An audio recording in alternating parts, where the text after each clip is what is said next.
연방항공청 관련 전산 시스템의 오작동으로 미국 국내선 항공기의 운항이 전면 중단되는 사태가 발생했습니다. 캐시 호컬 뉴욕 주지사가 어제 열린 국정연설에서 공공안전을 임기 내 최우선 과제로 다룰 것이라고 밝혔습니다. 뉴욕시 간호사 파업 3일차인 오늘 병원 측과 뉴욕주 간호사협회 간의 협상이 아직 이루어지지 않고 있습니다. 퀸즈 식물원이 $800만 기부받아 지역사회에 더 다양한 프로그램을 제공할 것이라고 밝혔습니다. 아름다운 제품에서부터 아름다운 사회를 만들기까지 키스는 뉴욕에서 시작하여 현재는 전 세계 12,000명의 직원들과 함께 끊임없이 도전하는 기업입니다. 사람을 생각하고 존중하는 기업. 키스는 한인들이 사회의 주인공이 될 수 있도록 든든한 버팀목이 되겠습니다. 글로벌 뷰티 기업 키스. 시청자 여러분 안녕하십니까? 1월 11일 수요일 TKC 뉴스데스크 첫 소식입니다.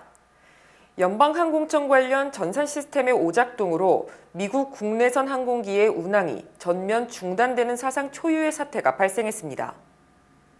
연방항공청은 오늘 새벽부터 오전 9시까지 모든 국내선 항공기 운항을 전면 중단한다는 긴급 명령을 내렸습니다. 이에 따라 미국 내 모든 공항에서 오늘 오전 9시까지 국내선 항공기의 이륙이 전면 금지됐으며 명령 발령 이전에 이륙한 항공기의 착륙만 허가되고 있습니다. 연방항공청은 노탐이라고 불리는 항공전산 시스템이 전면 마비돼 운항을 정지시켰다고 밝히고 현재 이 시스템의 복구에 총력을 기울이고 있다고 설명했습니다. 특히 바이든 대통령도 오늘 아침 기자들과 만나 피트 부티지지 교통부 장관과 통화했으며 아직 원인이 밝혀지지 않았다. 현재 착륙은 가능하고 이륙은 안 된다고 말했습니다.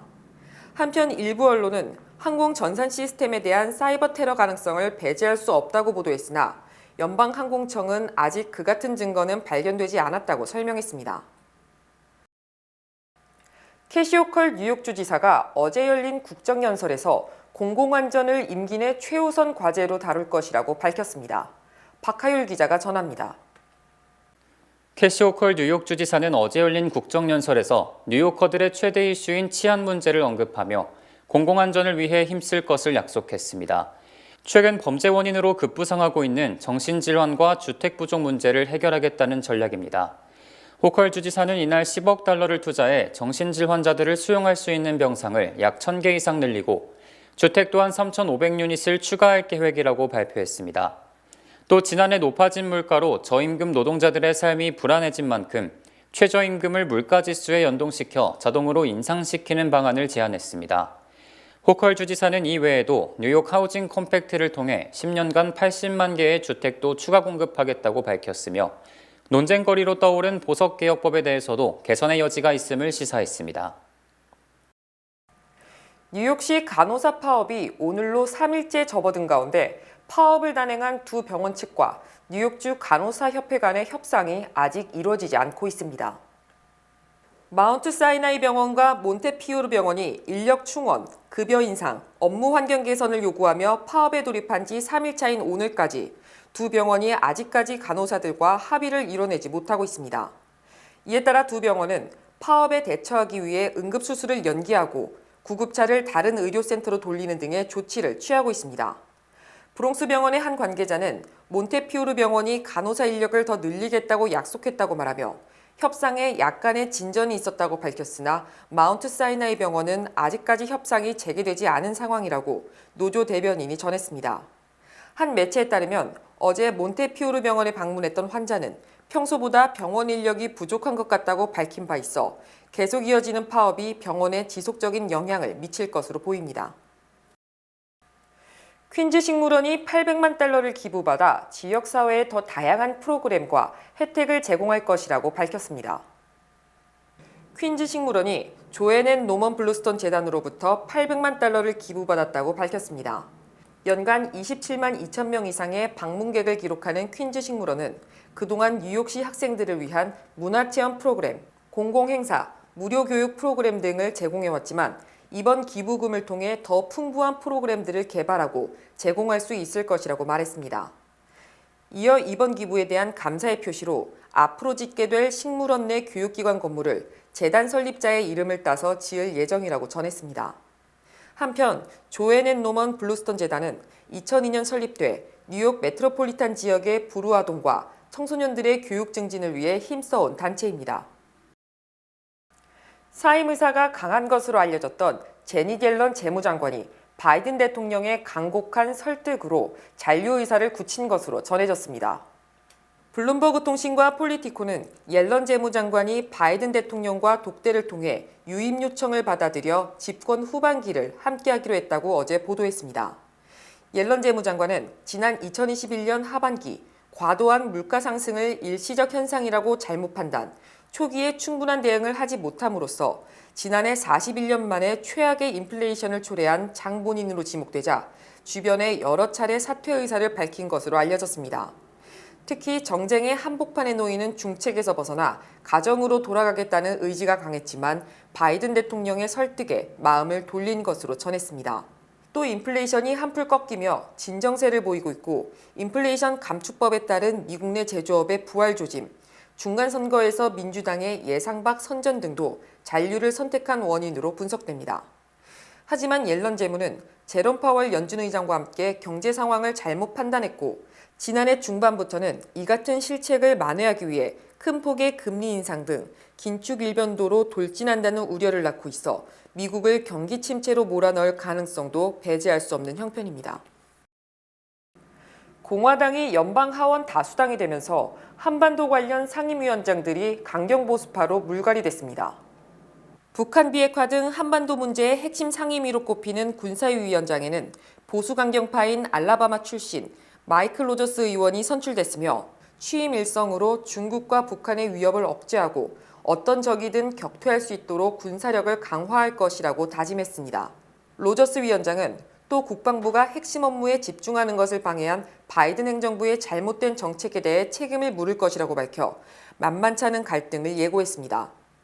또 한미 관계 등 외교 문제를 다루는 외교위원장에는 지난 의회에서 외교위 공화당 간사를 지낸 마이클 맥콜 위원장이 내정됐습니다. 텍사스 출신 구선 의원인 맥콜 위원장은 대중국 매파로 알려져 있으며 중국과 북한의 위협에 맞서 한국 등 동맹과의 관계를 강화해야 한다는 입장을 피력해왔습니다. 또 하원 정보위원장에는 공화당 간사를 지냈고 군사위에서 잔뼈가 굵은 오하이오주 출신 마이크 터너 의원이 내정됐고 인플레이션 감축법과 예산안 등 경제 관련 주요 정책을 다루는 세입위원장에는 제이슨 스미스 의원이 선출됐습니다. 스미스 위원장은 국세청 예상을 삭감하고 인플레이션 감축법을 개정할 것이라고 주장, 전기차 보조금 지급 등을 동맹국에 유리하게 수정할지 주목됩니다. 공화당이 국토안보부 장관에 대한 탄핵안을 발의하는 등 본격적인 바이든 행정부 공격에 나섰습니다. 텍사스주 출신 팻 펠런 공화당 의원은 118대 회기 첫날인 지난 3일 이미 탄핵 대상 1순위로 거론됐던 알렉산드로 마요르카스 국토부 안보부 장관의 탄핵 결의안을 제출한 것으로 확인됐습니다. 하지만 하원 의장 선출이 나흘간 무산되면서 탄핵 결의안은 표류했으나 케빈 메카시 선출 이후 법사위에 정식 회부됐습니다. 펠런 의원은 마요르카스 장관이 고의로 이민 시스템을 망가뜨렸으며 국경 순찰대의 사기를 떨어뜨렸고 미국의 국가안보를 위기에 빠뜨렸다며 탄핵 사유를 밝혔습니다. 마요르카스 장관에 대한 해임 결의안은 하원 법사위 심리와 의결을 거친 뒤 전체 표결 그리고 상원 회부로 이어지지만 민주당이 연방상원 다수당이어서 통과 가능성이 없으며 공화당의 정치 공세에 그칠 것으로 예상됩니다. 공화당은 또 어제 법사위 내 법무부와 FBI의 전횡을 조사하는 연방정부 무기와 조사 특별소위원회를 구성키로 의결했습니다. 하원은 어제 이에 대한 표결을 실시, 찬성 221표 대 반대 211표로 가결됐으며 강경보수파로 케빈 메카시 반대파를 이끌었던 오하이오주 출신 짐 조던 의원이 위원장에 임명돼 그 어느 때보다도 강도 높은 조사를 펼칠 것으로 전망됩니다. 또 바이든 대통령 개인 사무실에서 기밀 문서가 발견된 문제에 대해서도 철저한 조사에 나설 것으로 예상됩니다. 반면 민주당은 허위 학력과 경력으로 당선된 롱아일랜드 출신 조지 산토스 의원에 대한 조사를 윤리위원회에 요청했습니다. 첨단 IT 기업의 대규모 감원에도 불구하고 올해 소프트웨어 개발자가 가장 유망한 직업으로 꼽혔습니다. US 뉴스 앤 월드 리포트가 연방노동통계국 자료를 분석해 고용 수요와 임금 수준, 성장, 스트레스 정도, 워라밸 등을 기준으로 최고의 일자리를 조사한 결과 소프트웨어 개발자가 1위에 올랐습니다. 또 2위는 임상간호사로 알려진 널스 프랙티셔너, 3위는 의료서비스 관리자, 4위는 의사보조 인력인 PA 등이 뒤를 이었고 정보보안 분석가가 5위에 올랐습니다. 특히 물리치료사가 6위, 치과의사가 10위에 오르는 등 의료 관련 분야가 10위 내에 5개나 포함됐고 IT 관련 직종이 4개가 올랐습니다. 10위권 내에 의료와 IT가 아닌 직종은 금융관리자가 유일하며 7위를 기록했습니다. 또 직업 안정성이 높은 직종 20개 중에서도 의료 및 헬스케어 분야가 13개로 압도적으로 많았고 안정성 1위에 호흡기 환자 치료를 돕는 호흡치료사가 선정됐습니다. 날씨 좋기로 유명한 캘리포니아주 일대에 겨울 폭풍이 3주째 이어지고 있습니다. 강한 바람과 함께 많은 비가 쏟아지면서 10명 넘게 숨지고 주 전체에 비상사태까지 선포됐습니다. 김윤수 특파원이 소식 전해왔습니다. 도로를 덮친 급류에 고립됐던 차량에서 운전자가 구조됩니다. 도로는 물속으로 사라졌고 마을도 완전히 잠겼습니다. 바닷가 고급 주택은 유리창까지 부수고 밀려든 파도에 아수라장이 됐습니다. It was just a shocker, and it was just unbelievable, seeing the water come in and then it just gushing, just like a river through. 순간 최대 120km를 웃도는 허리케인급 돌풍도 몰아쳐 곳곳을 핥혔습니다. 시간당 최대 30mm 이상의 폭우와 강풍을 동반한 겨울 폭풍이 3주째 이어지면서 3,400만 명, 캘리포니아 주민 90% 이상이 사는 지역에 홍수주의보가 발령됐습니다. 5살 어린이가 불어난 강물에 휩쓸려 실종되는 등 지금까지 16명이 숨졌습니다. 기상 전문가들은 이번 폭우가 이른바 대기의 강으로 불리는 현상 때문으로 분석했습니다. 대기의 강은 하와이 부근 태평양에서 증발한 많은 양의 수증기가 좁고 긴 강처럼 이동하는 현상으로 북쪽 저기압이 수증기를 미국 서부 육지 방향으로 밀어내면서 물폭탄을 뿌리는 겁니다. We have had 5 atmospheric rivers come into California over 2 weeks. Everything is wet, everything is saturated, everything is at a breaking point, and there's more rain coming. 초강력 허리케인과 가뭄 등 각종 기상이변이 잇따르면서 미국에선 지난 한 해에만 500명 가까이 숨지고 200조 원이 넘는 피해가 발생한 것으로 집계됐습니다. 워싱턴에서 SBS 김유수입니다. 북한이 새해맞이 행사를 열면서 코로나19로 지난해가 가장 힘든 시기였다고 토로했습니다. 공연은 연말가요 행사처럼 화려하게 꾸몄는데 주민체제 결속의 장으로 활용하는 모습입니다. 김아영 기자의 보도입니다. 드론을 동원한 현란한 촬영에 각종 편집 효과까지 더한 북한 신년 축하 공연입니다.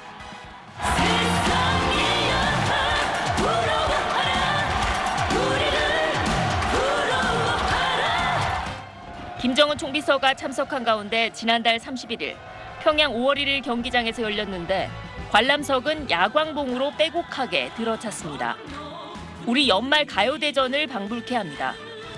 반동사상 배격법을 제정하는 등 외부 문화 차단을 위해 애쓰고 있지만 이미 높아진 주민 눈높이를 고려해 풍성하게 볼거리를 만들었다는 평가입니다. 이번 공연은 코로나19 여파로 움츠러들었던 직전 새해맞이 공연과 비교하면 규모가 훨씬 커졌습니다. 관람객들은 대부분 마스크를 벗었습니다. 북한이 지난해 코로나19를 극복했다며 이른바 방역대전 승리를 선언한 만큼 대대적인 축하 분위기를 조성한 겁니다. 핵무력 정책을 법제화하고 대륙간 탄도미사일, 화성 17형 발사에 성공했다는 점도 성과로 부각했습니다. 그 구람없는 행로에서 마침내 맞이한 11월 18일의 역사적 대승리. 반면 경제 성과는 언급하지 않았는데 내부 상황이 녹록지 않았다는 점은 공연 중간에도 고스란히 드러났다는 분석입니다. 넘던 중 제일 높은 홈산을 넘었고 헤치던 중 제일 모진 풍파를 헤쳐온 인공기를 주제로 한 노래를 끝으로 막을 내린 공연. 참석자들은 구호를 외쳤습니다.